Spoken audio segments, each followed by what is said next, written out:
स्वागत है आपका हमारे इस YouTube चैनल में। और आज की इस वीडियो में हम लोग पढ़ने वाले हैं क्लास 8 का चैप्टर 7 जिसका नाम है गुणनखंड। इसका एक्सरसाइज 7.1 का पहला क्वेश्चन। तो देखिए पहला क्वेश्चन क्या है, निम्नलिखित दिए हुए पदों में सार्वगुणनखंड ज्ञात कीजिए। तो देखिए बहुत सारे पद दिए गए हैं, 4 क्वेश्चन है।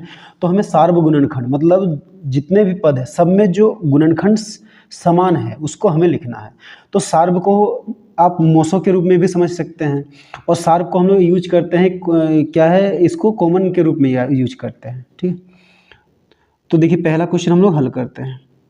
तो 1 नंबर में क्या है, देखिए 2 पद है 5x, 15। ठीक है, तो अब हमें क्या करना है, इनको गुणनखंड के रूप में तोड़ना। तो देखिए 5x को हम लोग क्या लिख सकते हैं, 5x को लिखेंगे 5 गुणा x। ठीक है, अब देखिए 15 को तोड़ेंगे, तो 15 को आप तोड़ के देखिए, तो 15 को क्या तोड़ सकते हैं, 3 गुणा 5। ठीक है, तो तोड़ दिए दोनों को अभाज्य गुणनखंड के रूप में। अब देखिए इनमें उभयनिष्ठ गुणनखंड क्या है, यानी कि सार्वगुणनखंड क्या है। तो देखिए दोनों में क्या मिल रहा है, 5।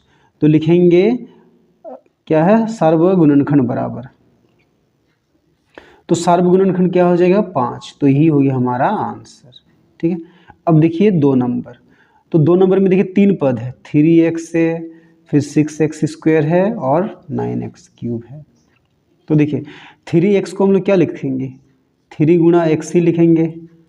फिर 6x स्क्वायर को क्या लिख सकते हैं, 6x स्क्वायर को। तो देखिए 6 को हम लोग तोड़ेंगे, तो 6 को तोड़ेंगे तो किस में आएगा, 2 तिया 6, फिर 3 एकम 3।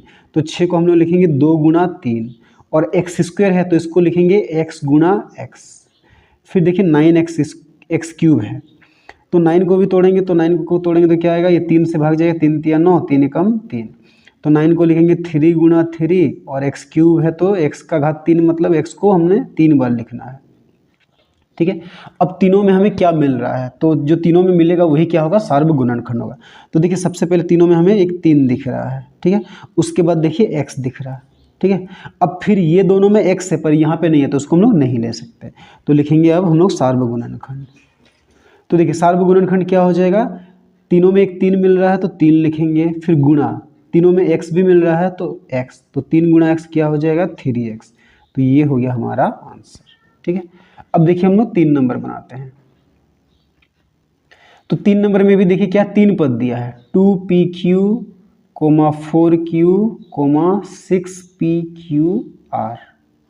तो देखिए 2pq को हम लोग कैसे लिखेंगे, तो 2pq को यहाँ पे 2 है तो 2 को 2 ही लिखेंगे, 2 गुना p गुना q। फिर देखिए 4q, तो 4q को कैसे लिखेंगे, 4 को हम लोग यहाँ पे रफ में तोड़ सकते हैं, इधर ये 2 दूनी 4, 2 एकम 2। तो 4 के बदले में क्या लिखेंगे, 2 गुना 2, और q है तो यहाँ पे q। फिर देखिए क्या है, 6pqr। तो 6 को तोड़ते हैं तो 2 तिया 6, फिर 3 एकम 3। तो 6 के बदले में क्या लिखेंगे, 2 गुणा 3, और pqr है तो p गुणा q गुणा r। ठीक है, अब ये तीनों में क्या समान है, ठीक है, क्या उभयनिष्ठ है। तो देखिए तीनों में हमें 2 दिख रहा है। ठीक है, और तीनों में क्या दिख रहा है, देखिए यहाँ पे q है, यहाँ पे q है, यहाँ पे भी q है। तो तीनों में हमें क्या दिख रहा है, q दिख रहा है। p ये दोनों में है पर यहाँ पे नहीं है, तो हम लोग p नहीं ले सकते, तो इसीलिए लिखेंगे सार्वगुणनखंड। तो सार्वगुणनखंड क्या हो जाएगा, एक 2 लेंगे और एक q, तो 2 गुना q क्या हो जाएगा, 2q। तो ये हो गया हमारा आंसर। ठीक है, अब देखिए 4 नंबर। तो 4 नंबर में 2 पद है, 8x square y, -32x y square.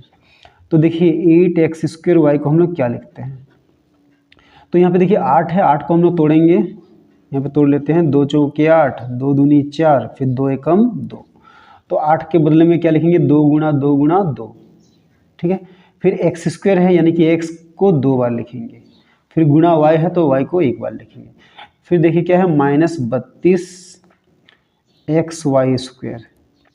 तो देखिए 32 को तोड़ते हैं, तो 32 को हम लोग यहाँ पे तोड़ लेते हैं। देखिए 2 से जाएगा, 2 एकम 2, 3 से 2 गया तो 1, 1 और 2 12, तो 2 6 12, फिर 2 8 16, 2 चौके 8, 2 दूनी 4, फिर 2 एकम 2। तो देखिए 32 को तोड़े तो हम 2 कितना बार आया, 5 बार आया। तो देखिए ये माइनस है ना, तो पहले हम लोग माइनस को हटा लेते हैं। तो माइनस को हटाने के लिए उसको 1 के साथ रखते हैं, तो माइनस को हटाने के लिए -1 लिखेंगे, -1 गुणा 2 कितना बार लिखना है, 5 बार, 1 2 3 4 5, गुणा एक्स का घात कुछ नहीं तो एक्स को एक बार लिखना है, वाई का घात 2 है यानी कि वाई को 2 बार लिखना है। अब ये दोनों में क्या मिल रहा है देखिए, ये एक दो मिल रहा, फिर एक 2 और एक 2 मिल रहा, फिर 2 और 2 मिल रहा, फिर देखिए ये x मिल रहा, फिर ये y और ये y मिल रहा। तो अब लिखते हैं सार्वगुणनखंड। तो देखिए सार्वगुणनखंड क्या होगा, कितना 2 मिला है, 3 2 मिला, तो 2 गुणा 2 गुणा 2, और एक x मिला है तो x, और एक y मिला है तो y। तो कितना हो जाएगा, 2 दूनी 4, 4 दूनी 8, तो 8 x और y क्या हो जाएगा, xy। तो ये हो गया हमारा आंसर। ठीक है।